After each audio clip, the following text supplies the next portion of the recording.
Goeiedag, baie dankie dat jy ingeskakel is. Ons is by Bybelvertaling deel 2 en die tema vir vandag is die omstandighede waaronder die teks van die Nuwe Testament oorgelewer is. Hierdie is 'n tema wat nie net vir teologiese studente of predikante van belang is nie, maar vir elke gelowige. Liewe vriend, wanneer jy jou Nuwe Testament oopmaak, sien jy die vrug van byna 2000 jaar se bewaring van die teks deur die werking van die Heilige Gees. Die boeke wat Paulus en Johannes en die ander apostels geskryf het, is nie meer in hulle oorspronklike vorm beskikbaar nie, maar ons het duisende kopieë en kopieë van kopieë wat oor eeue heen bewaar is, geskryf is en vir ons behoue gebly het. Hierdie proses het plaasgevind in tye van vrede en in tye van vervolging. Dit het plaasgevind in kerke, in huise en later in groot skriptoriums, plekke waar die Bybel formeel oorgeskryf is. Dit het plaasgevind deur gewone mense, sowel as opgeleide skrywers.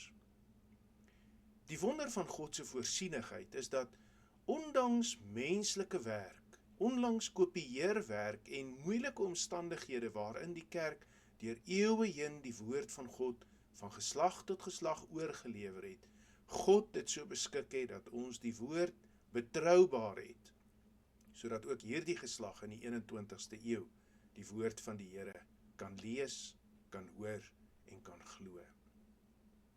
Maar hierdie bewaring van die teks van God se woord het nooit in 'n vakuum plaasgevind nie, maar binne die groter raamwerk van die wêreldgeskiedenis, die plaaslike omstandighede waarin die kerk was en ook gelowiges se eie lewens.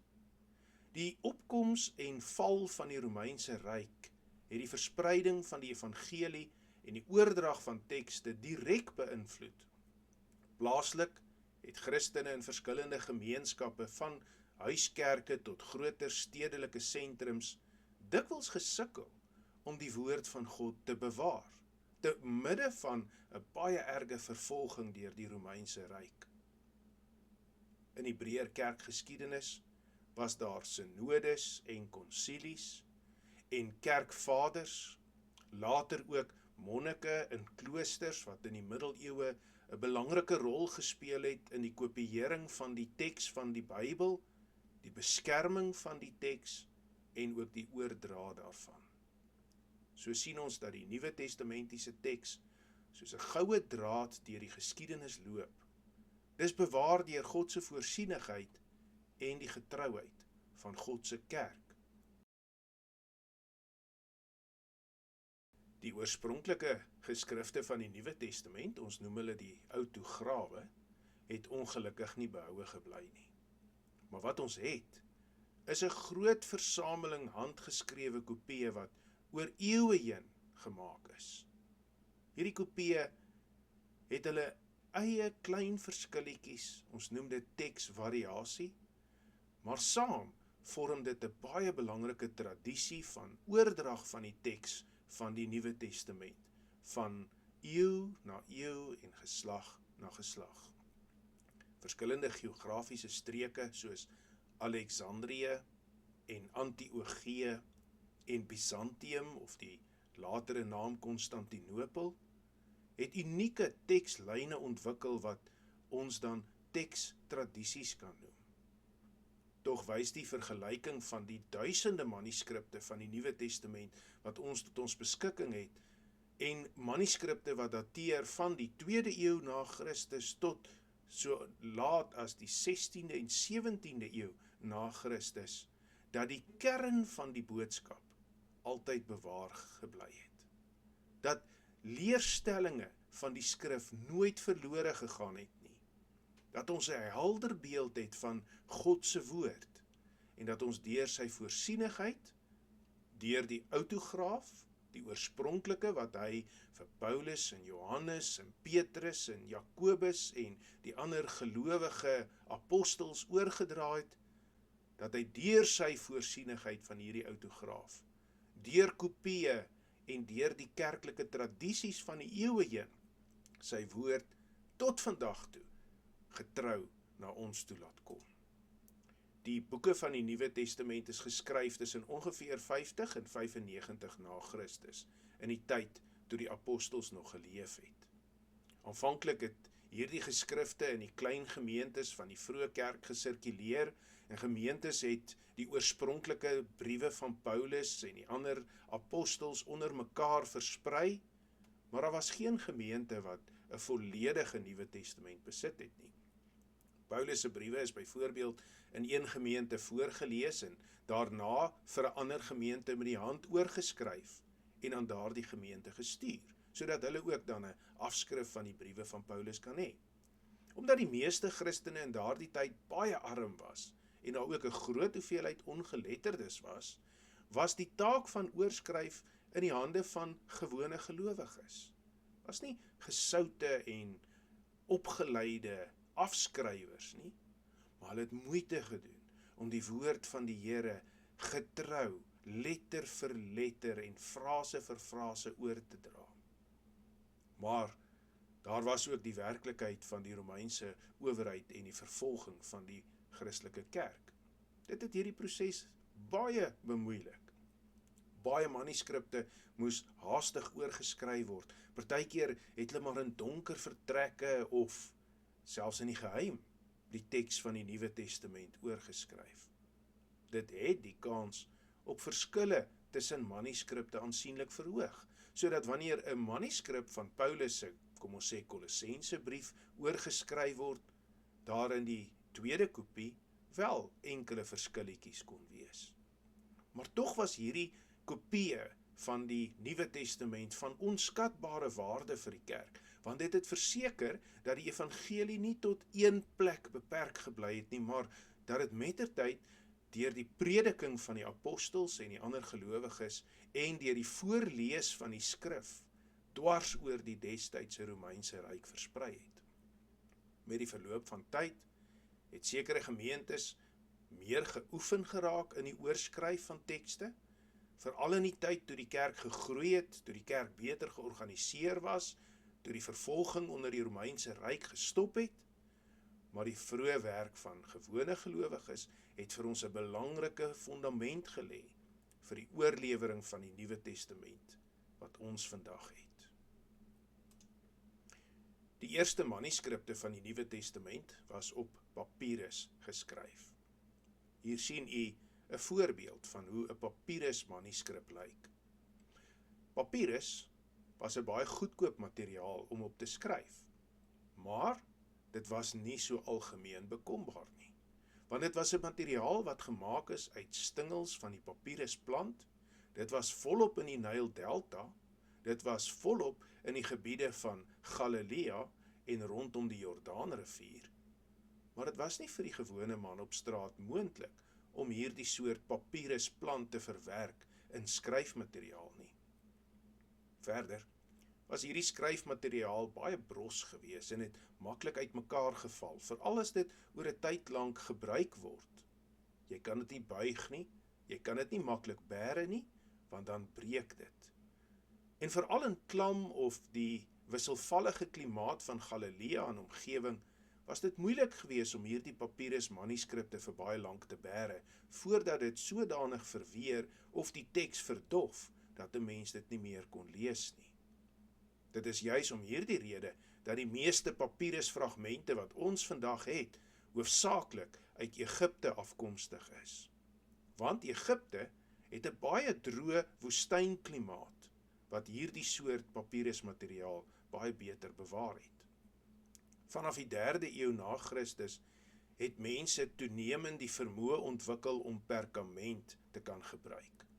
Perkament was diervelle wat gebrei is en behandel is om 'n duursame skryfbasis te dien. Maar omdat dit van diervelle gemaak was, was perkament baie duur. Mense het dus baie moeite gedoen wanneer hulle 'n manuskrip op perkament geskryf het om noukeurig te skryf en so klein as moontlik te skryf sodat hulle so min as moontlik perkament nodig het. Anders as papyrus kon perkament ook aan beide kante beskryf word, wat dit ekonomies gemaak het, maar ook prakties. En hierdie verandering van papyrus na perkament in die 3de eeu het 'n groot rol gespeel in die verspreiding van die gebinde boekvorm van tekste soos die Nuwe Testament. Ons noem hier die tekste in 'n gebinde vorm, as dit 'n perkament is, 'n kodeks. Uiteindelik het die kodeks die plek van die destydse boekrolle, soos wat ons in die Ou Testament ken, oorgeneem. Teen die middeleeue het papier, wat normaalweg afkomstig was uit China en die islamitiese wêreld, in Europa ingekom. Baie mense het papier ingevoer, veral kerke, en dit het die mees algemene skryfmedium geword. Wat die skrifvorm betref, was die vroeë manuskripte gewoonlik net in hoofletters geskryf. Ja, die oorspronklike Grieks het nie kleinletters of aksente of leestekens gehad nie. En daar is nog geskryf sonder spasies.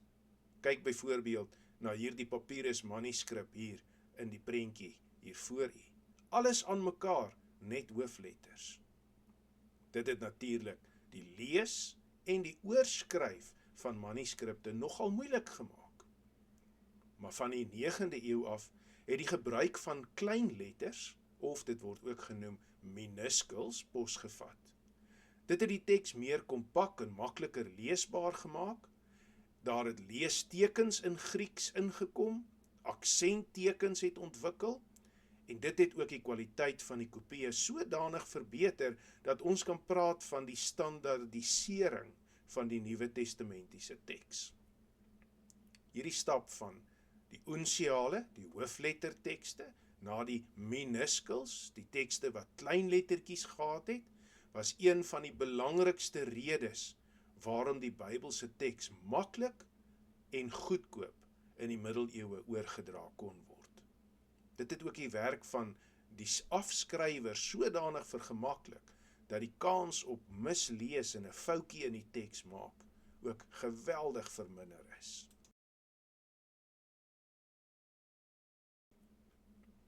In die eerste 3 eeue van die Christendom, soos reeds gemeld, het die oordrag van Bybeltekste grootliks informeel plaasgevind.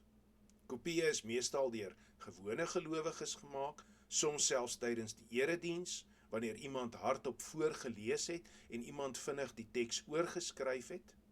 Maar daar was nie 'n sentrale kerk of 'n sentrale beheer of 'n standaardisering van die teks nie, wat beteken dat daar wel verskille gekom het in die spelling, in die struktuur van sinne en partykeer selfs woordvolgorde omgeruil is. Baie tekste wat ons tot ons beskikking het, ruil byvoorbeeld Jesus Christus en Christus Jesus met mekaar om. Of een teks verwys na Christus en 'n ander een na hom of hy. 'n Ander teks verwys na Jesus teenoor 'n ander teks wat sê Christus. Hierdie vroeë manuskripte toon dus 'n klein mate van variasie, maar dit is nie so belangrik dat dit die wese van die teks raak nie. Hierdie manuskripte is vir ons baie kosbaar, want dit gee vir ons 'n lewendige blik op die oordrag van die Nuwe Testament in die vroeë kerk en hoeveel moeite die kerk met die oordrag van die Nuwe Testament van geslag tot geslag gedoen het. 'n Groot punt het egter gekom in die bekering van keiser Konstantin in die vroeë 4de eeu. Met die uitvaardiging van die Edik van Milaan het die beëindiging van die vervolging van die kerk aangebreek en het die kerk vryheid gekry om sy geskrifte openlik te kon versprei en ook openlik te kon kopieer. Dit het gelei tot die vestiging van formele skryfplekke of skriptoriums, wat groot afskryfkamers was, wat baie keer in die stede gevestig was en baie keer ook by kloosters gehuisves was. Hier het 'n professionele afskrywer dan gewerk, dikwels onder toesig van mense wat gekyk het dat alles korrek plaasvind, 'n korrektor, wat dan die handgeskrewe kopie gekontroleer het en seker gemaak het dat daar nie skryffoutjies insluip nie. Dit was dus 'n baie formele, maar ook 'n baie noukeurige proses. En hierdie sistematiese arbeid het gelei tot 'n baie hoë vlak van akkuraatheid in die teks. Baie van die klassieke manuskripte wat ons vandag het, is die vrug uit hierdie tydperk van die 4de eeu en later. Voorbeelde hiervan sluit in byvoorbeeld 'n teks wat uit Sinaai afkomstig is, die Codex Sinaiticus, of 'n teks wat vandag in die Vatikaanstad gebeere word. Hy word die Codex Vaticanus genoem, nie omdat die Vatikaanstad hom geskryf het nie, maar omdat hy daar in die museum gebeere word. Hierdie manuskripte dateer beide uit die 4de eeu. Hierdie kodekse is op perkament geskryf en die kodeksformaat lyk soos 'n moderne boek. Dit is gebind met perkament bladsye wat jy kan blaai. Dit het dus baie makliker geblaai as die ouer boekrolle. Dink byvoorbeeld as jy 'n teksgedeelte soos 1 Korintiërs 15 gesoek het en jy die hele boekrol moes rol. Nee, die kodekse het dit maklik gemaak om na 'n spesifieke bladsy te gaan, soos wat ons vandag in boeke ken. En hierdie kodekse het 'n baie belangrike mylpaal in die geskiedenis van die Nuwe Testamentiese teks verteenwoordig, aangesien hulle nie net 'n groot deel van die Bybel bevat het nie, maar ook toon hoe die teks in hierdie tydperk begin standaardiseer en stabiliseer het. Hierdie manuskripte is nie net vir tekskritiek, die wetenskap wat nou kyk na hierdie verskille tussen tekste belangrik nie, maar ook vir ons as getuies van die koninkryk van Christus. Dit beteken dat ons vandag 'n Nuwe Testament het en trouens 'n hele Bybel het, waaraan ons kan vashou en kan vertrou dat dit suiwer is. Naarmate die Nuwe Testament wyd versprei het, het verskillende streke ook in tekstradisies begin ontwikkel. En omdat die manuskripte met die hand gekopieer was, het plaaslike gewoontes ontwikkel en kry ons dan wat genoem word taalvariante. Ja, daar was ook hier en daar gemeentes wat die teks oorgelewer het in 'n luukse formaat en die letters op baie mooi maniere gaan inkleur het en oorgeskryf het. Hierdie verskille het uiteindelik gelei tot 3 hooflyne van oordrag van die Nuwe Testament, naamlik die Alexandrynse teks, die Westerse teks en die Byzantynse teks. Die Alexandrynse teks was 'n teksvorm wat ontstaan het in Egipte, waar die droë klimaat baie van die oudste papyrusmanuskripte baie goed bewaar het. Ons het dus ook meeste van die papyrusmanuskripte uit die Alexandrynse tradisie. Die Alexandrynse tradisie staan bekend as die mees beknopte en akkurate weergawe van die Nuwe Testament. Kenners meen dat die Alexandrynse tradisie waarskynlik die naaste aan die oorspronklike vorm van die oorspronklike geskrifte is, omdat dit minder byvoegings het, omdat dit minder kere versier is en minder kere gekopieer is. Sulke manuskripte soos die Codex Sinaiticus verteenwoordig hierdie tekstradisie. Die Westerse tradisie het sy wortels in Rome en later ook in die wyeer Latyn sprekende wêreld. Dit word gekenmerk deur langer lesings, parafrases, met ander woorde verduideliking van wat in die teks staan, en in sommige gevalle is daar 'n dinamiese weergawe van die teks, met ander woorde kommentaar aan die kantlyn van die teks ingeskryf. Alhoewel dit minder presies as die Alexandrynse teks is dit 'n baie waardevolle teks, want dit is die teks wat in die Westerse gemeentes in gebruik was, gekopieer is en verstaan is. Voorbeelde hiervan is byvoorbeeld die Codex Beza Cantabrigiensis. Dis 'n kodeks wat oorgedra is, in stand gehou is of geskenk is deur die bekende kerkhervormer Beza, die vriend van Johannes Calvijn, en vandag in die Cambridge, van daardie woord Cantabrigiensis, die Latynse vorm van Cambridge, bewaar word. Daar is ook talle ou Latynse vertalings van die Nuwe Testament, wat vandag in museums beskikbaar is, sodat ons dit kan gaan vergelyk. Wat die Byzantynse teks betref, het dit van die 5de eeu af oorheersend die Grieksprekende wêreld se grondteks geword. So 'n groot deel van die Oos-Romeinse ryk het hierdie teks gebruik. Hierdie tradisie het die grootste deel van die middeleeuse manuskripte beïnvloed en uiteindelik die standaard geword waarop die sogenaamde Textus Receptus, dit is die teks waarop die Statenvertaling en later ook die 1933-53 vertaling gebaseer is.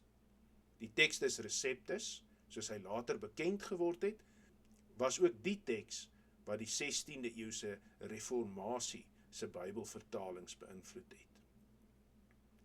Die Byzantynse teks is dikwels gladder, dis meer geharmoniseer as die Alexandrynse en Westerse tekste, dit lees makliker en die kerk het deur eeue heen hierdie teks gebruik sedert die reformatie as 'n goeie en 'n verantwoordbare Bybelse teks. Hierdie drie tradisies wys vir ons, hoewel God se woord in verskillende kulture en streke geleef het, en hoewel daar teksverskille tussen hierdie manuskripte is, dit dikwels so klein is, dat ons met groot sekerheid kan sê, ons is baie naby aan die oorspronklike teks van die Nuwe Testament, soos die oorspronklike skrywers dit geskryf het. Reeds in die 2de eeu het die kerk dan begin om die Nuwe Testament ook in ander tale oor te dra, sodat gemeentes wat nie binne die Grieksprekende wêreld was nie, toegang tot die skrif kon hê. Hierdie vertalings is van groot belang gewees, omdat hulle vir ons vandag 'n kykie gee op watter Griekse tekstradisies destyds beskikbaar was. Byvoorbeeld Latyn, Syries, Kopties en Goties was van die vertalings wat vroeg in die vroeg-Christelike kerk sedert die 2de en 3de eeu algemeen in die kerk die ronde gedoen het. In die Wes-Romeinse Ryk het gelowiges vroeg reeds Latyn gepraat en die eerste vertaling staan bekend as die Vetus Latina of dan die sogenaamde Ou Latyn. Omdat dit dikwels plaaslik en onafhanklik van mekaar gemaak is, toon hierdie manuskripte, die Latynse manuskripte, partykeer heelwat variasies. In die 4de eeu het Hieronymus in opdrag van Paus Damasus die Latynse Bybel hersien, wat bekend geword het as die Vulgaat. Hierdie was die eerste standaardisering van 'n Latynse Bybel, wat deur die middeleeue heen in die kerk gebruik is. Hierdie vertaling het eeuwelang die standaard Bybel van die Westerse kerk tot en met die reformatie gebly. Syries was die taal wat in die ooste van die Romeinse Ryk gepraat is, veral in Sirië en die dele van Mesopotamië. Die Christene van hierdie gebiede het die Bybel in Syries vertaal, wat 'n Arameese dialek was. Die bekendste weergawe van die Syriese vertaling is die Peshitta. Peshitta beteken die eenvoudige vertaling. Dit was teen die einde van die 5de eeu die standaard Bybel van die Oosterse kerke in die oosterse deel van die Romeinse Ryk. En dit het 'n baie groot rol gespeel in die verspreiding van die evangelie in die oostelike deel van die Romeinse Ryk. Kopties was 'n taal wat in Egipte en in die noorde van Afrika baie algemeen gepraat is. Hoewel Grieks baie lank in gebruik was dwars oor die Romeinse Ryk, was daar baie Christene wat mettertyd weens die vervolging ook dwars oor die destydse wêreld versprei het. Hier het 'n nuwe taal, naamlik Kopties, wat 'n vorm van Grieks, maar ook 'n, ons kan dit noem 'n dialek van Grieks is, ontstaan. Die Koptiese vertalings is veral vir ons baie waardevol, omdat dit vergelyk kan word met byvoorbeeld die Griekse tekste van die Alexandrynse tradisie, en dan kan gesien word dat daar baie min verskille tussen hierdie oorspronklike dokumente en die Koptiese vertalings is, wat vir ons 'n idee gee hoe betroubaar hierdie tekste van die Grieke oorgelewer is. Goties was in die 4de eeu die taal gewees wat veral in die westelike deel van Europa onder die Germaanse volke ontwikkel het. Net dele van die Bybel is oorspronklik in Goties vertaal, maar dit wys vir ons ook, as ons kyk hier na die Gotiese vertaling van die 4de eeu, dat die evangelie van Christus alreeds teen die 4de eeu in die westerse deel van Europa en in die Germaanse dele van die wêreld versprei het. En benewens hierdie vertalings het die kerkvaders ook 'n groot rol gespeel om die teks van die Nuwe Testament te bewaar.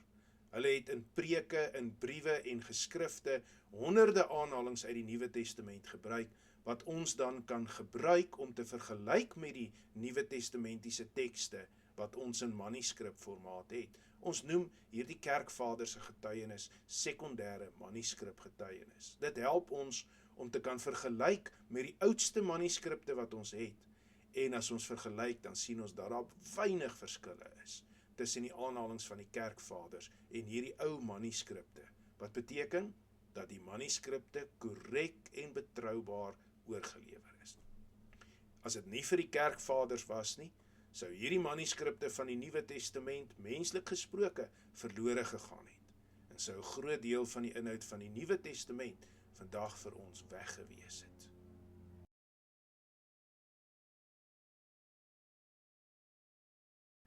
Die teks van die Nuwe Testament is vir byna 2000 jaar van geslag tot geslag oorgelewer, van eenvoudige kopieë wat in die huise gemaak is, tot belangrike kodekse wat in skriptoriums gemaak en bewaar is.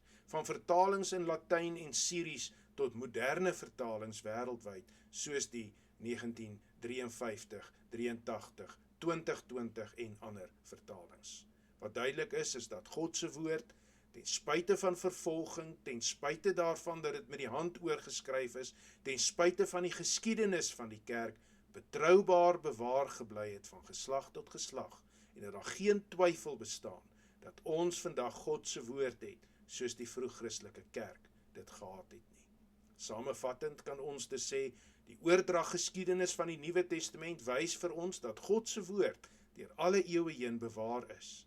Dit herinner ons aan die feit dat ons dankbaar moet wees dat ons die Bybel in ons eie taal het. Daar was groot stryd en moeite om hierdie teks van die Nuwe Testament aan die kerk van die geslagte oor te dra. Maar dat ons ook baie verantwoordelik moet wees wanneer ons met die Bybel en Bybelvertaling werk. Ons moet dit lees, ons moet dit lief hê en ons moet dit oordra, sodat 'n volgende geslag ook die woord van God het. Die woord van God hou stand tot in ewigheid, sê Jesaja 40 vers 8, wat nie net 'n profesie van die tyd van Jesaja was nie, maar tot vandag toe steeds van toepassing is. Dankie dat u vandag ingeskakel het. Ek hoop dat hierdie bespreking, hoewel soms 'n bietjie tegnies, wel vir u 'n blik gegee het op hoe belangrik dit is dat ons getuies van die Nuwe Testament in antieke tekste het, en dat die debat oor Bybelvertaling nie so eenvoudig is soos wat party mense dit vandag wil maak nie.